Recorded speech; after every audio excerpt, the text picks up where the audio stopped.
ਕਿਤਾਬ ਵਿਪਰਨ ਕੀ ਰੀਤ ਤੋਂ ਸੱਚ ਦਾ ਮਾਰਗ ਭਾਗ ਤੀਜਾ। ਲੇਖਕ ਸਰਦਾਰ ਗੁਰਬਖਸ਼ ਸਿੰਘ ਕਾਲਾ ਅਫਗਾਨਾ। ਦੂਜੇ ਕਾਂਡ ਦਾ ਪਹਿਲਾ ਭਾਗ ਤੀਰਥ, ਦੂਜਾ ਭਾਗ ਪ੍ਰੋਹਤਵਾਦੀ ਤੀਰਥਵੀ ਦਾਨ ਪ੍ਰਥਾ ਦੀ ਹੀ ਉਪਜ ਅਤੇ ਤੀਸਰਾ ਭਾਗ ਤੀਰਥ ਅਸਥਾਨਾਂ ਦਾ ਪਿਛੋਕੜ। ਵਾਹਿਗੁਰੂ ਜੀ ਕਾ ਖਾਲਸਾ, ਵਾਹਿਗੁਰੂ ਜੀ ਕੀ ਫਤਿਹ। ਤੀਰਥ ਤੀਰਥ ਸ਼ਬਦ ਦੇ ਅਰਥ ਮਹਾਨ ਕੋਸ਼ ਵਿੱਚ ਇਸ ਪ੍ਰਕਾਰ ਲਿਖੇ ਹਨ। ਨੰਬਰ 1, ਜਿਸ ਦੁਆਰਾ ਪਾਪ ਤੋਂ ਬਚ ਜਾਈਏ, ਪਵਿੱਤਰ ਅਸਥਾਨ। ਜਿੱਥੇ ਧਰਮ ਭਾਵ ਨਾਲ ਲੋਕ ਪਾਪ ਦੂਰ ਕਰਨ ਲਈ ਜਾਣ। ਸੰਸਾਰ ਦੇ ਸਾਰੇ ਮਤਾਂ ਨੇ ਆਪਣੇ ਆਪਣੇ ਨਿਸ਼ਚੇ ਅਨੁਸਾਰ ਅਨੇਕ ਪਵਿੱਤਰ ਥਾਂ ਤੀਰਥ ਮੰਨ ਰੱਖੇ ਹਨ। ਕਿਤਨਿਆਂ ਨੇ ਦਰਸ਼ਨ ਅਤੇ ਸਪਰਸ਼ ਮਾਤਰ ਤੋਂ ਹੀ ਤੀਰਥਾਂ ਨੂੰ ਮੁਕਤੀ ਦਾ ਸਾਧਨ ਨਿਸ਼ਚੇ ਕੀਤਾ ਹੈ। ਗੁਰਮਤਿ ਅਨੁਸਾਰ ਧਰਮ ਦੀ ਸਿੱਖਿਆ ਅਤੇ ਇਤਿਹਾਸ ਦੀ ਘਟਨਾ ਤੋਂ ਕੋਈ ਲਾਭ ਲੈਣ ਲਈ ਤੀਰਥਾਂ 'ਤੇ ਜਾਣਾ ਉੱਤਮ ਹੈ, ਪਰ ਤੀਰਥਾਂ ਦਾ ਮੁਕਤੀ ਨਾਲ ਕੋਈ ਸਬੰਧ ਨਹੀਂ ਹੈ। ਨੰਬਰ 2, ਧਰਮ ਦੱਸਣ ਵਾਲਾ ਸ਼ਾਸਤਰ। ਨੰਬਰ 3 ਉਪਾਏ ਯਤਨ। ਨੰਬਰ 4 ਜੌਨ ਭਗ। ਨੰਬਰ 5 ਗੁਰੂ। ਨੰਬਰ 6 ਅਗਨੀ। ਨੰਬਰ 7 ਕਰਤਾਰ।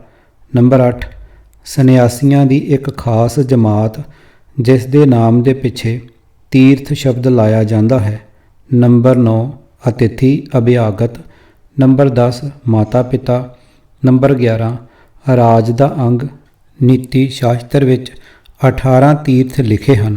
ਮੰਤਰੀ, ਪ੍ਰੋਹਤ, ਯੁਵਰਾਜ ਟਿੱਕਾ, ਰਾਜਾ, ਡਿਉੜੀ ਵਾਲਾ, ਜਨਾਨਖਾਨੇ ਦਾ ਅਫਸਰ, ਜੇਲ੍ਹ ਦਾ ਦਰੋਗਾ, ਧਨ ਇਕੱਠਾ ਕਰਨ ਵਾਲਾ ਦੀਵਾਨ, ਕਾਨੂੰਨੀ ਸਲਾਹਕਾਰ, ਕੋਤਵਾਲ, ਇਮਾਰਤਾਂ ਦਾ ਅਫਸਰ, ਸਭਾਪਤੀ, ਅਦਾਲਤੀ, ਜੰਗੀ ਕਿਲ੍ਹੇ ਦਾ ਅਫਸਰ, ਜੰਗਲ ਦਾ ਅਫਸਰ, ਸਰਹੱਦੀ ਅਫਸਰ, ਸੈਨਾਪਤੀ ਅਤੇ ਦੂਤ ਵਕੀਲ।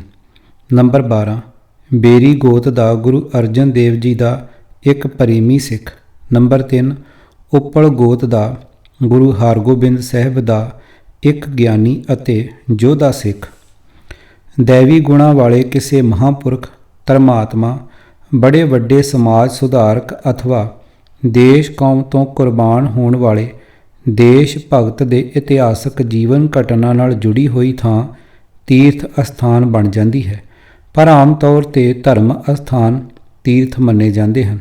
ਗੁਰਮਤਿ ਮਾਰਤੰਡ ਗ੍ਰੰਥ ਵਿੱਚ ਤੀਰਥ ਯਾਤਰਾ 'ਤੇ ਜਾਣ ਬਾਰੇ ਇਉਂ ਲਿਖਿਆ ਹੈ: ਲੋਕਾਂ ਨੂੰ ਹਿੱਤ ਦਾ ਉਪਦੇਸ਼ ਦੇਣ, ਕੁਕਰਮਾਂ ਦੇ ਬੰਧਨਾਂ ਤੋਂ ਮੁਕਤ ਕਰਨ ਅਤੇ ਅਮਲੀ ਜੀਵਨ ਵਾਲੇ ਤਥਾ ਆਲਮ ਵਿਦਵਾਨ ਸੱਜਣਾਂ ਦੀ ਸੰਗਤ ਤੋਂ ਲਾਭ ਪ੍ਰਾਪਤ ਕਰਨ ਅਤੇ ਵਾਕਫੀਅਤ ਵਧਾਉਣ ਲਈ ਤੀਰਥਾਂ 'ਤੇ ਜਾਣਾ ਲਾਭਦਾਇਕ ਹੈ, ਪਰ ਕੇਵਲ ਤੀਰਥ ਇਸ਼ਨਾਨ ਅਤੇ ਦਰਸ਼ਨ ਤੋਂ ਹੀ ਗਤ ਮੰਨਣੀ ਅਵਿਦਿਆ ਹੈ। ਗੁਰਮਤਿ ਸਿਧਾਂਤ ਦੇ ਅਨੁਕੂਲ ਲਿਖੀ ਹੋਈ ਇਸ ਸਿੱਖਿਆ ਦੀ ਪ੍ਰਵਾਹ ਕਿੰਨੇ ਕੁ ਸਿੱਖ ਪਰਿਵਾਰ ਕਰਦੇ ਹਨ। ਗਿਣਤੀ ਦੇ ਕੁਝ ਸਿੱਖ ਪਰਿਵਾਰਾਂ ਨੂੰ ਛੱਡ ਕੇ ਤੀਰਥਾਂ ਦੇ ਦਰਸ਼ਨ ਇਸ਼ਨਾਨਾਂ ਬਾਰੇ ਬਣੀ ਸ਼ਰਧਾ ਲਗਭਗ ਸਾਰੇ ਸਿੱਖਾਂ ਦੀ ਉਹੀ ਹੈ ਜਿਹੜੀ ਹਜ਼ਾਰਾਂ ਸਾਲਾਂ ਤੋਂ ਬ੍ਰਾਹਮਣ ਨੇ ਭਾਰਤੀ ਜਨਤਾ ਦੇ ਮਨਾਂ ਵਿੱਚ ਬਣਾ ਦਿੱਤੀ ਹੋਈ ਹੈ।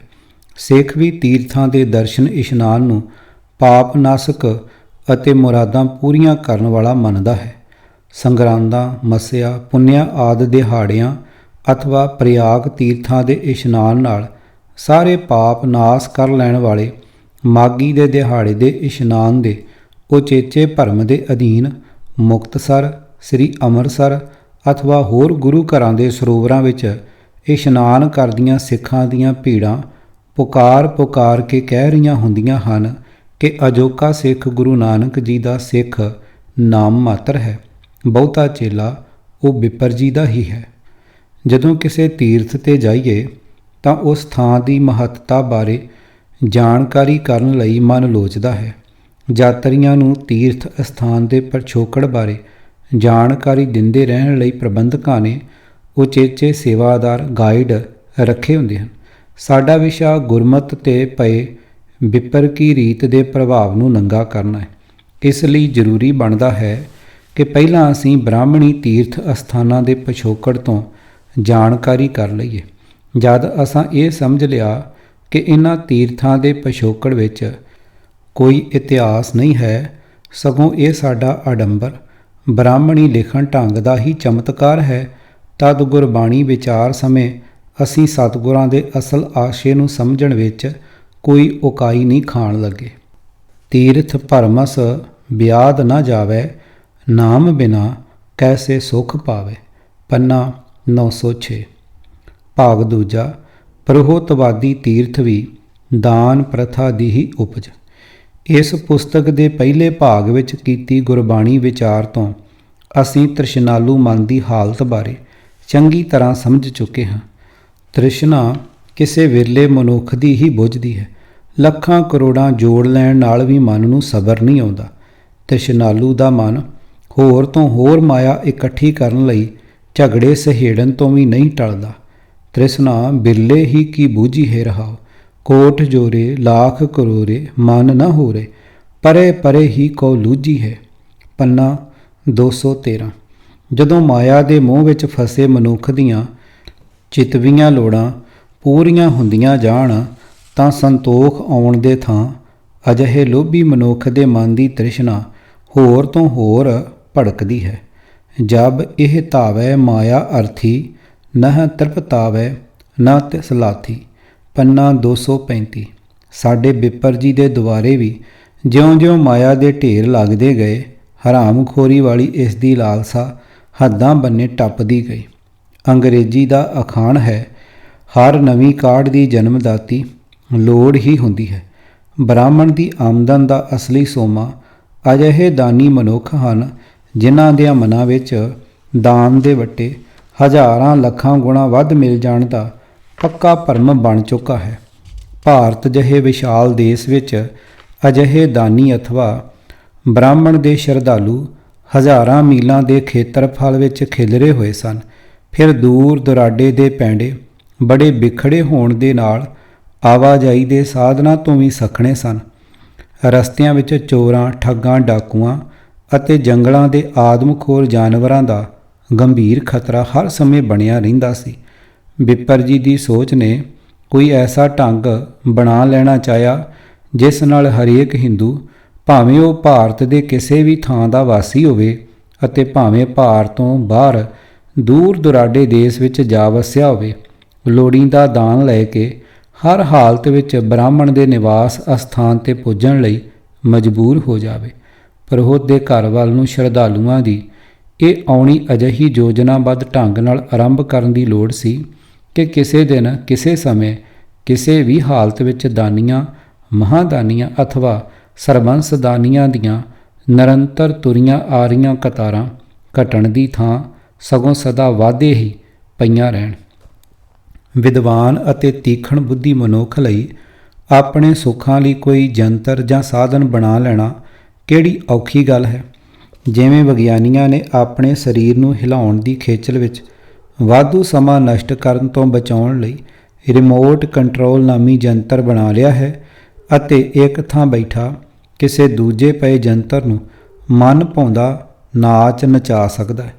ਇਸੇ ਪ੍ਰਕਾਰ ਹੀ ਪੁਰਾਣਕ ਸਮੇਂ ਦੇ ਵਿਦਵਾਨ ਅਤੇ ਦੂਰ ਦੀ ਸੋਚਣ ਵਾਲੇ ਬ੍ਰਾਹਮਣ ਨੇ ਬਿਨਾਂ ਕਿਸੇ ਪ੍ਰਕਾਰ ਦੇ ਇਤਿਹਾਸਕ ਪਿਛੋਕੜ ਤੋਂ ਕੇਵਲ ਕਲਪਤ ਅਤੇ ਝੂਠੀਆਂ ਕਹਾਣੀਆਂ ਦੇ ਆਧਾਰ 'ਤੇ ਹੀ ਤੀਰਥ ਅਸਥਾਨ ਸਿਰਜ ਲਏ। ਬ੍ਰਾਹਮਣ ਦੀ ਕਲਪਨਾ ਦਾ ਚਮਤਕਾਰ ਇਹ ਤੀਰਥ ਅਸਥਾਨ ਦਾਨੀ ਯਾਤਰੂਆਂ ਨੂੰ ਨਿਰੰਤਰ ਖਿੱਚ ਪਾਈ ਰੱਖਣ ਵਾਲੇ ਅਦਭੁਤ ਚੁੰਬਕੀ ਸ਼ਕਤੀ ਵਾਲੇ ਖਿੱਚ ਪਾਊ ਜੰਤਰ ਹਨ। ਆਪਣੇ ਘਰੇ ਬੈਠਾ ਇਹ ਹੁਸ਼ਿਆਰ ਪ੍ਰੋਹਤ ਦਾਨੀਆਂ ਦੀ ਭੀੜ ਆਪਣੇ ਨਿਵਾਸ ਅਸਥਾਨ ਵੱਲ ਨੂੰ ਖਿੱਚੀ ਚੱਲਿਆ ਜਾ ਰਿਹਾ ਹੈ। ਅਦਭੁਤ ਯੋਜਨਾ ਘੜਨ ਵਿੱਚ ਨਿਪੁੰਨ ਇਹ ਬਿੱਪਰ ਜੀ ਭਰਮਾਂ ਗ੍ਰਸੇ ਦਾਨੀ ਯਾਤਰੂਆਂ ਨੂੰ ਮਨ ਆਇਆ ਨਾਚ ਹਜ਼ਾਰਾਂ ਸਾਲਾਂ ਤੋਂ ਲਗਾਤਾਰ ਨਚਾਈ ਜਾ ਰਿਹਾ ਹੈ। ਜਿਵੇਂ ਮਸ਼ੀਨਰੀ ਜੰਤਰਾਂ ਕੋਲੋਂ ਕੰਮ ਲੈਣ ਦੇ ਖਾਸ ਨਿਯਮ ਹਨ, ਤੀਰਥਾਂ ਕੋਲੋਂ ਮਨ ਭਾਉਂਦੇ ਕੰਮ ਲੈਣ ਵਾਸਤੇ ਵੀ ਬੜੇ ਵਿਚਿਤਰੀ ਵਿਧੀ ਵਿਧਾਨ ਘੜ ਲਏ ਗਏ। ਵੇਦਾਂ ਆਦਿ ਧਰਮ ਗ੍ਰੰਥਾਂ ਵਿੱਚ ਲਿਖੀਆਂ ਕਥਾ ਕਹਾਣੀਆਂ ਦੇ ਨਾਲ ਹੀ ਪਾਪ ਕਰਮਾਂ ਦੇ ਵੇਰਵੇ ਅਤੇ ਪਾਪਾਂ ਨੂੰ ਨਾਸ਼ ਕਰਨ ਦੇ ਵੇਦ ਮੰਤਰ ਅਤੇ ਪੁੰਨ ਕਰਮਾਂ ਦੇ ਵੇਰਵੇ ਵੀ ਲਿਖ ਦਿੱਤੇ। ਕਥਾ ਕਹਾਣੀ ਬੇਦੀ ਆਣੀ, ਪਾਪ ਪੁੰਨ ਵਿਚਾਰ, ਪੰਨਾ 1243। ਅਤੇ ਵੇਦ ਪੁਕਾਰੇ ਪੁੰਨ ਪਾਪ, ਸੁਰਕ ਨਰਕ ਕਾ ਬੀਓ, ਪੰਨਾ 1243। ਪਾਪਾਂ ਨੂੰ ਨਾਸ਼ ਕਰਕੇ ਅਤੇ ਪਾਪਾਂ ਤੋਂ ਕਈ ਗੁਣਾ ਵੱਧ ਪੁੰਨ ਕਰਮਾਂ ਦਾ ਭੰਡਾਰ ਜੋੜ ਲੈਣ ਦਾ ਸਭ ਤੋਂ ਸੌਖਾ ਢੰਗ ਤੀਰਥਾਂ ਦੇ ਇਸ਼ਨਾਨ ਅਤੇ ਉੱਥੇ ਵਸਦੇ ਬ੍ਰਾਹਮਣਾਂ ਦੀ ਇੱਛਾ ਅਨੁਸਾਰ ਦਾਨ ਦੇਣਾ ਮਿਥ ਲਿਆ ਗਿਆ। ਹਿੰਦੂ ਗ੍ਰੰਥਾਂ ਅਨੁਸਾਰ ਪ੍ਰਚਲਿਤ ਕੀਤੇ ਗਏ ਵਿਧੀ ਵਿਧਾਨ ਦੁਆਰਾ ਕੀਤੀ ਤੀਰਥ ਯਾਤਰਾ ਤੋਂ ਪ੍ਰਾਪਤ ਹੁੰਦੇ ਲਾਭ ਬਾਰੇ ਸ਼ਰਧਾਲੂਆਂ ਨੇ ਜੋ ਪੱਕਾ ਭਰਮ ਕਬੂਲ ਕਰ ਲਿਆ, ਉਸ ਦਾ ਵੇਰਵਾ ਇਸ ਪ੍ਰਕਾਰ ਹੈ। ਨੰਬਰ 1, ਪਿਛਲੇ ਕੀਤੇ ਪਾਪਾਂ ਦਾ ਨਾਸ਼। ਨੰਬਰ 2, ਮਨ ਦੀ ਭਟਕਣਾ ਮੁੱਕ ਕੇ ਸ਼ਾਂਤੀ ਦੀ ਪ੍ਰਾਪਤੀ। ਨੰਬਰ 3, ਮਨ ਇੱਛੇ ਸੰਸਾਰੀ ਪਦਾਰਥਾਂ ਦਾ ਮਿਲਣਾ। ਨੰਬਰ 4, ਮ੍ਰਿਤਕ ਸੰਬੰਧੀਆਂ ਦੀ ਸਦਗਤੀ। ਨੰਬਰ 5, ਸੁਰਗਾਂ ਵਿੱਚ ਸਦੀਵੀ ਸੀਟਾਂ ਦਾ ਪੱਕਾ ਹੋ ਜਾਣਾ, ਅਰਥਾਤ ਤੀਰਥਾਂ ਦੇ ਦਰਸ਼ਨ ਇਸ਼ਨਾਨ ਤੋਂ ਵਾਂਝੇ ਰਹਿਣ ਦਾ ਮਰੇ ਬੰਦੇ ਦੀਆਂ ਹੱਡੀਆਂ ਗੰਗਾ ਨਦੀ ਵਿੱਚ ਨਾ ਪਾਉਣ ਦਾ ਸਿੱਧਾ ਅਰਥ ਨਰਕਾਂ ਨੂੰ ਸੱਦਾ ਦੇਣਾ ਬਣ ਗਿਆ। ਤੀਰਥ ਸਿਮਰਤ ਪੁੰਨ ਦਾਨ, ਕਿਛ ਲਾਹਾ ਮਿਲੇ ਦਿਹਾੜੀ, ਨਾਨਕ ਨਾਮ ਮਿਲੇ ਵਡਿਆਈ, ਪੇਕਾ ਘੜੀ ਸੰਭਾਲੀ, ਪੰਨਾ 1191। ਭਾਗ ਤੀਜਾ, ਤੀਰਥ ਅਸਥਾਨਾਂ ਦਾ ਪਿਛੋਕੜ। ਇਸ ਵਿੱਚ ਜ਼ਰਾ ਵੀ ਸ਼ੱਕ ਨਹੀਂ ਕਿ ਬ੍ਰਾਹਮਣੀ ਤੀਰਥਾਂ ਦਾ ਸੰਬੰਧ ਇਤਿਹਾਸ ਦੇ ਕਿਸੇ ਸੱਚੇ ਸਾਕੇ ਨਾਲ ਬਿਲਕੁਲ ਹੀ ਕੋਈ ਨਹੀਂ ਹੈ, ਪਰ ਹਿੰਦੂਆਂ ਦੇ ਲਗਭਗ ਸਾਰੇ ਤੀਰਥਾਂ 'ਤੇ ਉਹਨਾਂ ਲੋਕਾਂ ਦੀਆਂ ਭੀੜਾਂ ਲੱਖਾਂ ਦੀ ਗਿਣਤੀ ਤੋਂ ਵੀ ਟੱਪ ਖਲੋਂਦੀਆਂ ਹਨ, ਜਿਨ੍ਹਾਂ ਭਰਮੀਆਂ ਦੇ ਮਨਾਂ ਵਿੱਚ ਇਹ ਦ੍ਰਿੜ ਵਿਸ਼ਵਾਸ ਬਣ ਚੁੱਕਾ ਹੁੰਦਾ ਹੈ ਕਿ ਤੀਰਥਾਂ ਦੇ ਦਰਸ਼ਨ ਇਸ਼ਨਾਨ ਸਦਾ ਪਾਪਾਂ ਦਾ ਨਾਸ਼ ਕਰਕੇ ਅਜਿਹੇ ਪੁੰਨ ਕਰਮਾਂ ਦਾ ਭੰਡਾਰਾ ਬਖਸ਼ਦੇ ਹਨ ਜੋ ਮਰਨ ਉਪਰੰਤ ਉਹਨਾਂ ਨੂੰ ਸੁਰਗਾਂ ਦੇ ਅੰਦਰ ਲੰਘਾ ਦੇਣ ਲਈ ਕਾਫੀ ਹੁੰਦੇ ਹਨ। ਇਸ ਭੇਦ ਨੂੰ ਜਾਣ ਲੈਣਾ ਬੜਾ ਜ਼ਰੂਰੀ ਹੈ ਕਿ ਬਿਨਾਂ ਕਿਸੇ ਸੱਚੇ ਇਤਿਹਾਸਕ ਪਿਛੋਕੜ ਦੇ ਪੁਰਾਤਨ ਵਿਪਰ ਨੇ ਇਹਨਾਂ ਤੀਰਥ ਅਸਥਾਨਾਂ ਨੂੰ ਅਤੇ ਕਥਿਤ ਪਵਿੱਤਰ ਨਦੀਆਂ ਨੂੰ ਨੰਬਰ 1, ਲੋਕਾਂ ਦੇ ਹਰ ਪ੍ਰਕਾਰ ਦੇ ਕੀਤੇ ਪਾਪਾਂ ਦਾ ਨਾਸ਼ ਕਰਨ ਵਾਲੇ ਅਤੇ ਪੁੰਨ ਫਲਾਂ ਦੇ ਖੁੱਲ੍ਹੇ ਗੱਫੇ ਵਰਤਾਉਣ ਵਾਲੇ। ਨੰਬਰ 2, ਭਾਵੇਂ ਕਿੱਡੇ ਵੀ ਘਿਨਾਵਣੇ ਪਾਪ ਕਰਕੇ ਮਰੇ ਹੋਣ, ਚੰਗੇ ਮੰਦੇ ਸਭ ਪਿੱਤਰਾਂ ਦੀ ਗਤੀ ਕਰਨ ਦੀ ਸ਼ਕਤੀ ਵਾਲੇ ਕਿਵੇਂ ਬਣਾ ਦਿੱਤਾ ਸੀ। ਨੰਬਰ 3, ਤੀਰਥਾਂ ਵਿੱਚ ਅਜਿਹੀ ਕਿਹੜੀ ਖਿੱਚ ਹੈ ਜਿਸ ਦੇ ਕਾਰਨ ਯਾਤਰੂਆਂ ਦੀਆਂ ਭੀੜਾਂ ਦਿਨੋਂ ਦਿਨ ਵੱਧਦੀਆਂ ਹੀ ਤੁਰੀਆਂ ਜਾ ਰਹੀਆਂ ਹਨ। ਉਪਰੋਕਤ ਸ਼ੰਕਿਆਂ ਦੇ ਦੂਰ ਹੋ ਜਾਣ ਵਿੱਚ ਜ਼ਰਾ ਵੀ ਢਿੱਲ ਨਹੀਂ ਲੱਗਣੀ ਜਦ ਅਸਾਂ ਵਿਪਰ ਦੀ ਲੁੱਟ ਨੀਤੀ ਵਾਲੀ ਚਤੁਰਾਈ ਨਾਲ ਰਚੇ ਧਰਮ ਗ੍ਰੰਥਾਂ ਵਿੱਚ ਲਿਖੀਆਂ ਅਦਭੁਤ ਕਥਾ ਕਹਾਣੀਆਂ ਦੀ ਅਸਲੀਅਤ ਜਾਣ ਲਈ, ਕਿਉਂਕਿ ਤੀਰਥਾਂ ਦਾ ਲੁੱਟ ਭਰਮ ਜਾਲ ਕੇਵਲ ਉਹਨਾਂ ਕਲਪਤ ਕਥਾ ਕਹਾਣੀਆਂ ਦੀ ਹੀ ਪੈਦਾਇਸ਼ ਹੈ। ਵਿਪਰ ਜੀ ਦੇ ਕਰਾਮਾਤੀ ਲਿਖਣ ਢੰਗ ਦਾ ਹੀ ਚਮਤਕਾਰ ਹੈ ਕਿ ਇਹ ਨਦੀਆਂ, ਸਰੋਵਰਾਂ ਅਤੇ ਅਸਥਾਨਾਂ ਕਰਾਮਾਤੀ ਸ਼ਕਤੀਆਂ ਦੇ ਮਾਲਕ ਪਵਿੱਤਰ ਤੀਰਥ ਅਸਥਾਨ ਬਣਦੇ ਹੀ ਤੁਰੇ ਗਏ ਹਨ। ਗੁਰੂ ਨਾਨਕ ਨਿਰੰਕਾਰੀ ਜੀ ਦੇ ਗਿਆਨ ਤੋਂ ਮਿਲੀ ਵਿਵੇਕਤਾ ਨਾਲ ਉਹਨਾਂ ਕਹਾਣੀਆਂ ਨੂੰ ਪੜ੍ਹਿਆਂ ਸਮਝ ਆ ਜਾਂਦੀ ਹੈ ਕਿ ਉਹਨਾਂ ਵਿੱਚ ਲੇਸ ਮਾਤਰ ਵੀ ਸੱਚਾਈ ਨਹੀਂ ਹੈ, ਪਰ ਹਜ਼ਾਰਾਂ ਸਾਲ ਪਹਿਲਾਂ ਦੇ ਸਿਰਜੇ ਧਰਮ ਗ੍ਰੰਥਾਂ ਦੇ ਰਚੈਤਾ ਬ੍ਰਾਹਮਣ ਦੀ ਲਿਖਣ ਕਲਾ ਦੇ ਕਰਾਮਾਤੀ ਅਸਰ ਦਾ ਕਮਾਲ ਹੈ ਕਿ ਭਾਵੇਂ ਸਭ ਕੁਝ ਪ੍ਰਕਿਰਤੀ ਦੇ ਅਟੱਲ ਨਿਯਮਾਂ ਦੇ ਵਿਰੁੱਧ ਹੈ, ਭਾਵੇਂ ਪ੍ਰਤੱਖ ਰੂਪ ਵਿੱਚ ਕੋਰਾ ਝੂਠ ਹੀ ਹੈ, ਫਿਰ ਵੀ ਲੋਕ ਕਈ ਗੁਰਸਿੱਖਾਂ ਸਮੇਤ ਉਸ ਝੂਠ ਨੂੰ ਅਜੋਕੇ ਵਿਗਿਆਨਕ ਯੁੱਗ ਵਿੱਚ ਵੀ ਬੜੀ ਸ਼ਰਧਾ ਨਾਲ ਪੂਜ ਰਹੇ ਹਨ। ਗਿਆਨਹੀਣ ਸ਼ਰਧਾਲੂ ਮਨ ਇੱਛੇ ਫਲਾਂ ਦੀ ਪ੍ਰਾਪਤੀ ਦੇ ਭਰਮ ਦੇ ਨਾਲ ਆਪਣੀਆਂ ਕੁੱਲਾਂ ਸਮੇਤ ਮੋਕਸ਼ ਦੀ ਪ੍ਰਾਪਤੀ ਦਾ ਅਜਿਹਾ ਯਕੀਨ ਬਣਾ ਚੁੱਕੇ ਹਨ ਕਿ ਉਹਨਾਂ ਤੀਰਥਾਂ 'ਤੇ ਖੱਜਲ ਹੋਣ ਵਿੱਚ, ਦੁਰਲੱਭ ਜ਼ਿੰਦਗੀ ਦਾ ਸਮਾਂ ਨਸ਼ਟ ਕਰਨ ਵਿੱਚ ਅਤੇ ਆਪਣੀ ਲਹੂ ਪਸੀਨੇ ਦੀ ਕਮਾਈ ਲਟਾਉਣ ਵਿੱਚ ਦਿਲੀ ਪ੍ਰਸੰਨਤਾ ਮਾਣ ਰਹੇ ਹੁੰਦੇ ਹਨ।